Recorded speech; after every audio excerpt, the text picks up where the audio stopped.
Whoa. Let's be honest with each other. It's a little too cold outside. Have you seen these temperature anomalies? We're talking some areas that could have 50 degrees below average. That's stupid cold. Too cold, if I may say.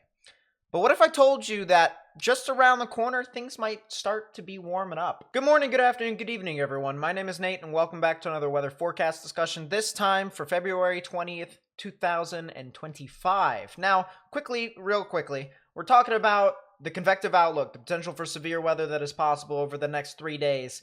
Today, not really a whole lot. Tomorrow, Friday, not really a whole lot. Saturday, not really a whole lot. We want to go over those because we're going to start to get into a habit of seeing these different colors that will show up over the time period of now into March and into April as severe season starts to ramp up. So just like we always do, we're going to also take a look at the future, all right? The models are going to try and tell us as to what could potentially happen beyond today. We have our remnant of our snowstorm that moved on through across portions of the central United States into the eastern United States. Some leftover snow is still possible across portions of the Great Lakes into the mid-Atlantic.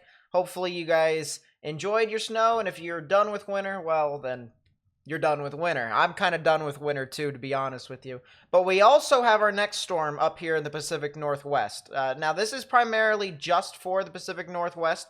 There is a chance that this could also move on through down into portions of the Gulf as well, the Gulf Coast, over from Texas into Florida. There could be some lingering precipitation as it jumps over the mountains, but a lot of rain, a lot of snow, a lot of flash flooding, some mudslides and rock slides are definitely possible over here across portions of the Pacific Northwest. This will continue all the way throughout the weekend and even into next week before we finally start to see a little bit of a break and a new storm to begin to develop sometime around Wednesday into Thursday. I'm expecting some form of severe weather to be possible with this. We're also going to see a lot of cold air come in behind this and some snow that will be on the northern end and the northwestern end. So watch this. You can see things start to build together sometime around the 27th and the 28th. Bigger storm that begins to move on through as what was just a regular cold front or just a regular boundary has now swung all the way through into the southeast. And we have some big time snow that is definitely possible across portions of the Great Lakes heading into western New York. So definitely something to watch out for with that. And then this is where things start to get really interesting afterwards, because the models start to kind of go a little bit into its separate ways. But with the Euro model, at least the Euro model has been pretty consistent throughout the majority of winter. So I take notice of that, all right? There is instances to where models can be on a hot streak and models end up being correct over certain periods of time, especially when they get certain trends correctly. So watch this here, guys. 28th into the 1st here of March, we have an Alberta Clipper system that's going to be moving through the Great Lakes. And then our next system, believe it or not, begins to start to form and develop sometime around the 2nd, 3rd, or 4th. All right, we're watching out for this to be our next severe weather maker. And of course, some winter weather is definitely possible in the northern plains heading into the prairies of Canada. But this is definitely going to be our next big system that's going to be really far out in the future if this ends up becoming true. All right, so let's take a look specifically here with our temperature anomalies as we move on through. As I said, very cold temperatures over the past few days. We're talking minus 50 below. We're talking 50 degrees below average here, as you can see at the bottom right hand part of your screen, just down here. Those are the maximum and minimum anomaly temperatures that you can see with that. That'll continue to be the case all the way through into Friday. So folks that may want to have this cold air go away, as soon as tomorrow, I'm sorry, that's not exactly going to happen. But as we head into the weekend, you can start to see those pinks start to go away. It's not as pink. It's now starting to get into the blues and greens. And look at that, ladies and gentlemen. A lot of temperatures above average here heading into Monday. As we get into next week, we're talking it's going to get a little bit warm. It's going to get a little bit warmer than what we've been dealing with, and that is a great sign for folks that may not want to deal with the cold anymore. So that's good. Maybe even some areas that could get 30 degrees above average. We're talking 1 week minus 50, and the next week above 30 degrees on above average. That's a pretty crazy temperature change, if I do say so myself. So what about the specific temperatures? We said the anomalies. Let's talk specifically temperatures here as this moves on through into Friday. Still get some lingering below zero temperatures over here in the Midwest into the Central Plains as well as the Northern Plains. That's definitely going to continue to linger around, but we can start to see this orange and this kind of dark blue start to creep up further and further north. And we even have some of that in some localized areas here, the Pacific Northwest, the Northern Plains. We're talking like the Dakotas and stuff like that. And that'll continue to be the case. Look at this here on Monday, guys. All right, Monday we're talking a lot of these 60-degree temperatures here, and these yellow and oranges start to really reach up further and further north. And then watch this here, guys. In 24 hours from then, things really start to kind of become a little bit more centralized into the yellows and the oranges. We're talking even maybe warmer than that in some of these areas, and some people could really be talking about, oh, it's feeling like spring now. So next week, it is definitely going to get warmer. It'll definitely stick around for a little bit longer until our next system moves on through in the middle of next week. That is anticipated to, as I said, be some sort of severe weather, winter weather maker, sometime around Wednesday into Thursday of next week. So that's the 26th and the 27th. And then, of course, we could be talking about an active pattern after that. The Pacific Northwest, I mentioned there is our next storm that's going to be moving on through. This is from our atmospheric river. We have our storm that is just off of the coast of the Pacific Northwest, and it is just constantly dumping in rainfall after rainfall amounts after rainfall amounts. Some of these areas we could be talking getting in upwards of 10 inches of rain.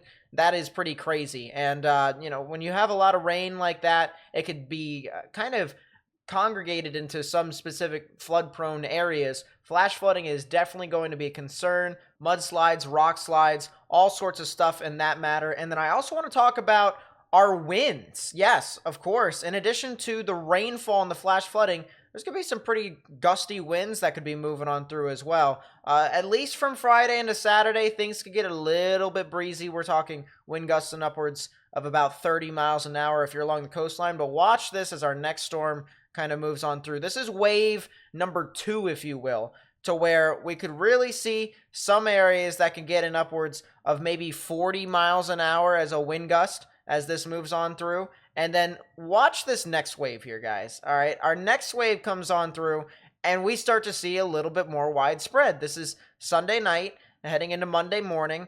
And then watch this next wave here, guys. Look at this one here. This is Monday, and we're talking some real extreme wind gusts, all right? Some of these areas here, just on the western side of Washington and Oregon, could possibly see an upwards of 50 to 60 mile an hour wind gusts. That, in addition with all the rain that has actually fallen already, that has dampened the ground, could topple a lot of trees, and we could be seeing a lot of power outages over here too. So definitely something to watch out for with that. And then, as I said, once that kind of moves on through, things start to kind of relax a little bit as you head into the middle of next week. Now, I talked about the pattern and how things are changing temperature-wise. I briefly talked about the potential for weather beyond that. We're talking about the shift now into our severe season, when and where we could potentially see some strong, severe thunderstorms again. Well, here is our pressure anomalies at the 500 millibar height. That's about 6 kilometers above ground level. And this is our current storm that is marching on through in the western portions of the United States. This is kind of leaving the United States, if you will. This is our remnants of our other storm that was kind of moving through the Pacific Northwest over here. You can kind of see this is going to move on through down into the southeast along the coastline and stuff like that. But it's not really going to be doing a whole lot with that. This is the interesting thing, though, all right? We have a big high-pressure system that's going to set in, and this is really going to allow a lot of our warm air to kind of usher itself in and kind of sit in place. It's not really going to be kind of ejected by any sort of storm. It's not really going to be hampered in any sort of way. this is just going to kind of be a nice little calm environment for a little bit until our next storm ends up starting to bowling ball through. And watch this. Here's our new storm. This is Wednesday into Thursday. Things start to kind of build up, and this will continue to push on through. But we have another storm that is right in behind this that is going to move on through into the southwestern portions of the United States, and this will be another one that we'll have to watch. But then, don't look now, there's another one that is also immediately behind it. And this is something that is going to be, what we're going to really watch out for. We're talking about, of course, 250 hours out in the model, so it's still very, very far out ahead. But the kind of general idea now is, all right, well, we've experienced a bunch of snowstorms. Now it's going to get a little bit warmer, and then things are going to start to get active again.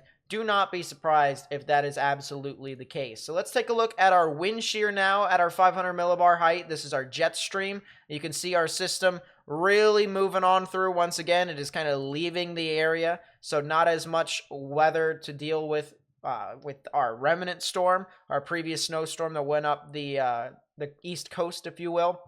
There is our atmospheric river. I mean, I'll tell you, it is just sitting there. It is staying over the area, and it's just going to be there for quite some time. I'll tell you what.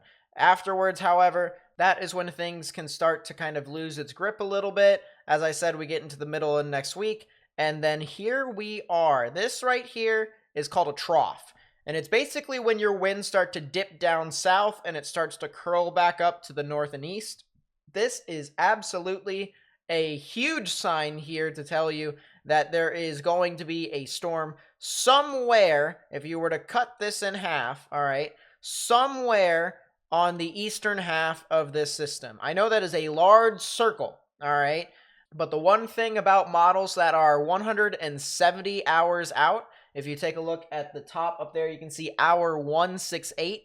That is how many hours out in advance this model is trying to forecast for. And so the one thing about these models that are really far out there is you can't really pinpoint where exactly the storm is. You can just kind of get the general area.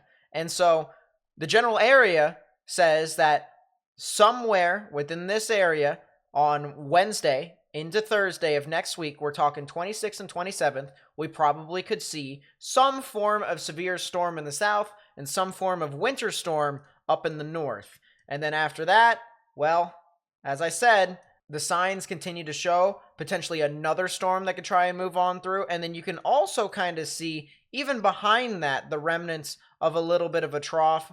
There's your trough right there. Now, look at that. So you have two of them that are right in the same area there. It could potentially be a pretty active start for our severe season in the beginning of March. So thank you guys so much for watching. If you did enjoy the video, please be sure to leave a like, subscribe if you're new. The reason why I haven't uploaded over the past couple of days is because I had a family emergency. I'm still kind of dealing with it at the moment, but I'm going to continue to upload when I can, especially every single day, 8 p.m. Eastern time. So feel free to stick around if you guys would like. Feel free to share this with friends and family and on social media as well. Thank you guys so much for watching once again. I will catch you guys tomorrow, so peace out, everyone. Oh, and before I forget, if you haven't already, I know some of you may not be able to watch it in time, but at 8 Eastern today, on Thursday, USA hockey team plays the Canadian national team in hockey. Go give it a watch. You'll thank me later. Peace out, everyone.